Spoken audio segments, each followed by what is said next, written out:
निर्जला एकादशी। आज हम सुनेंगे निर्जला एकादशी की कथा। ज्येष्ठ शुक्ल 11 को निर्जला एकादशी का व्रत होता है। बिना पानी के एकादशी करें। शाम को 1 मटका पानी से भरकर उस पर ढककर ढक्कन रखें। उसमें शक्कर भर दें। फल, पंखी व दक्षिणा भी रखें और मंदिर जाकर चढ़ावें। फिर पानी पीना। फलों का रस या फल खाएं। कथा व्यास मुनि के पास जाकर भीमसेन ने पुकार की कि मेरी पूज्य माता कुंती व पूज्य भ्राता युधिष्ठिर तथा अर्जुन, नकुल, सहदेव, द्रौपदी सहित एकादशी का व्रत करते हैं और मुझे भी शिक्षा देते हैं। तू अन्न मत खा, नरक में जाएगा। आप विचारिए मैं क्या करूं? 15 दिन के बाद यह एकादशी आ जाती है और हमारे घर में झगड़ा उत्पन्न हो जाता है। मेरे उदर में अग्नि का निवास है, उसे अन्न की आहुति ना दें तो चर्बी को चाट जाएगा। शरीर की रक्षा करना मनुष्य का परम धर्म है। अतः आप ऐसा उपाय बतलाइए जिससे सांप भी मर जाए और लाठी भी न टूटे। अर्थात ऐसा व्रत करो जो वर्ष में 1 दिन करना पड़े और मन में व्याधियों का नाश करने वाला हो। 26 एकादशियों का फल उसके करने से मिल जाए और मुझे स्वर्ग में संबंधियों के साथ ले जाए। व्यास जी बोले, ज्येष्ठ शुक्ल पक्ष की एकादशी का नाम निर्जला है। ठाकुर जी का चरणोदिक वर्जित नहीं, कारण कि वह तो अकाल मृत्यु को हरण करने वाला है। जो निर्जला एकादशी का व्रत श्रद्धा सहित करता है उसे 26 एकादशियों का फल मिलता है, निश्चय ही स्वर्ग को जाता है। व्रत में पितरों के निमित्त पंखा, छाता, कपड़े का जूता, सोना, चांदी या मिट्टी का घड़ा और फल इत्यादि दान करें। मीठे जल का प्याऊ लगा दें। मुख से दिन भर ओम नमो भगवते वासुदेवाय का जाप करते रहे। 12 अक्षर महामंत्र यही है। श्रीमद् भागवत पुराण का सार है। आप यदि फलाहारी हो, यदि आप पवन आहारी आज रह सको तो ध्रुव का 6वें मास की तपस्या के समान फल होगा। श्रद्धा को पूर्ण रखना, नास्तिक का संग न करना, दृष्टि में प्रेम का रस भरना, सबको वासुदेव का रूप समझकर नमस्कार करना, किसी के दिल की हिंसा न करना, अपराध करने वाले का दोष क्षमा करना, क्रोध का त्याग करना, सत्य भाषण करना, जो हृदय में प्रभु की मूर्ति का ध्यान करते हैं और मुख से 12 अक्षर मंत्र का ज्ञान करते हैं और पूर्ण फल को प्राप्त करते हैं। दिन भर भजन करना चाहिए। रात्रि को रामलीला, कृष्ण लीला, कीर्तन के सहारे जागरण करना चाहिए। द्वादशी के दिन प्रथम ब्राह्मणों को दक्षिणा दे, फिर भोजन खिलाकर उनकी परिक्रमा कर लें। अपने पग पग का फल ब्राह्मणों से अश्वमेघ यज्ञ के समान हो वर मांग लें। ऐसी श्रद्धा भक्ति से व्रत करने वाले को कल्याण प्राप्त होता है।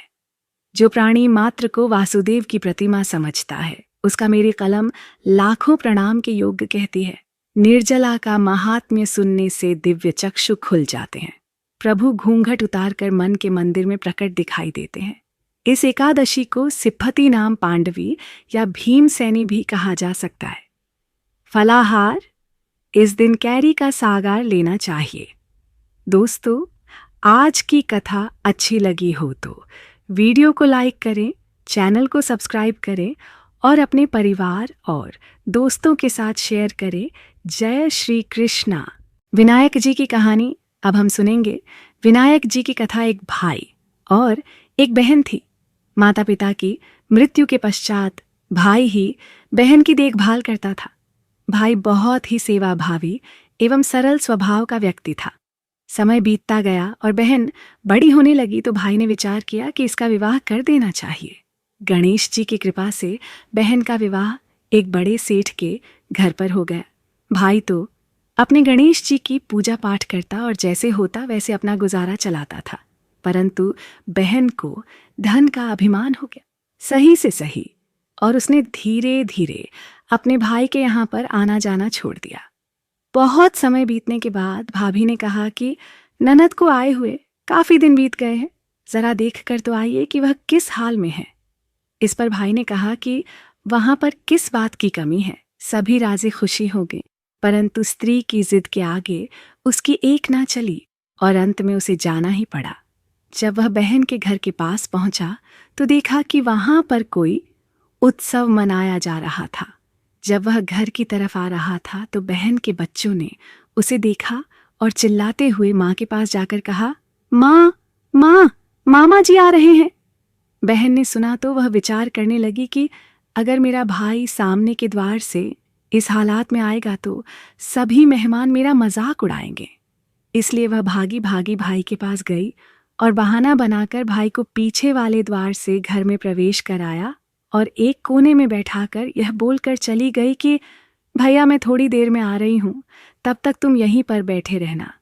भाई बेचारा 2 दिन का भूखा और ऊपर से बहन भी 2 दिन तक उसकी सांस संभाल करने नहीं आई। सबसे पहले 2 दिन बाद उत्सव समाप्त होने के पश्चात जब बहन को भाई का ध्यान आया तो वह घर में जो भी बासी खाना व मिठाई बची थी वह लेकर भाई के पास आई। ये सब देखकर भाई को अपना अपमान लगा और वह वहीं सब कुछ छोड़कर चल दिया। रास्ते में एक बहुत सुंदर खेत आया। उस खेत में बहुत सुंदर व बड़ी बड़ी मूलियां लग रही थीं। भाई ने वहीं पर खेत के एक कोने में छायादार वृक्ष देखकर उसके नीचे बैठकर अपनी पूजा करना प्रारंभ कर दी। यह सब देखकर गणेश जी को दया आई कि एक तो यह बेचारा 4 दिन का भूखा है और ऊपर से मेरी पूजा पाठ कर रहा है। तभी गणेश जी एक माली का रूप बनाकर आए और उस भाई को 3 मूलियां दी और कहा कि इन्हें अपने साथ अपने घर ले जाना। जब वह अपने घर पर आया और पत्नी को मूलियां दी तो पत्नी ने सोचा कि आज घर में बनाने को कुछ भी नहीं है, क्यों ना इन्हीं को बना लूं। जैसे ही वह मूली को बनाने के लिए पत्ते तोड़ने लगी तो मूली के पत्ते सोने के पत्तों में बदल गए। यह देख उसने मन ही मन विचार किया कि जरूर हो ना हो या ननद बाई ने ही कोई चमत्कार करके दी होगी। वह खुशी खुशी बाजार गई और कई सारा सामान खरीद कर लाई, कपड़े, मिठाइयाँ, गहने इत्यादि, और खुशी खुशी रहने लगी। उसने अपने पति से ज्यादा कुछ पूछा भी नहीं और पति भी ज्यादा कुछ बोला नहीं। इधर बहन के पति का व्यापार में नुकसान हो गया है और उसके घर में दुख पड़ने लगा। दुखियारी बहन भाई के घर पर आई। बहन को देखकर भाभी ने विचार किया कि यह सब ननद बाई का ही दिया हुआ है। ये विचार कर वह अपनी ननद को बहुत प्यार व आराम से रखने लगी। बहुत दिन बीत गए। बहन ने सोचा कि अब अपने घर चलना चाहिए। उसने अपनी भाभी से जाने की आज्ञा मांगी तो भाभी ने उसके जाने की तैयारी कर दी और भाई से बोली कि आप मेरी ननद बाई के लिए बाजार से ऐसी जूतियां लेकर आना जो कि बोलती हो। भाई उसके लिए बहुत सुंदर व बोलने वाली जूतियां लेकर आया। जब वह जाने लगी तो भाभी ने बहुत सारा धन, कपड़े, गहने, मिठाइयाँ आदि उसे दिया और जूतियाँ पहनाई। अब जैसे ही वह चलने के लिए पैर उठाने लगी तो जूती बोली, धापती बैन धोधल्यो भाई, विनायक जी की बाड़ी नहीं होती तो काहे करता है बाई। जब भाभी ने यह सुना तो वह निर्णय पूछने लगी, पर भाई कुछ बोला नहीं। भाभी ने जब बहुत जिद की तो भाई ने सारी बात बता दी। जब भाभी को पूरी बात समझ में आई तो उसे ननद बाई पर बहुत गुस्सा आया कि मेरे ननद ने मेरे पति के साथ ऐसा व्यवहार किया। उसने ननद से सारी वस्तुएं, कपड़े, गहने, जूतियां सभी वहीं रखवा लिया और बहन जैसी आई थी वैसे ही उसे लौट दिया। किसी भी व्यक्ति को कभी भी अपने धन का अहंकार नहीं करना चाहिए।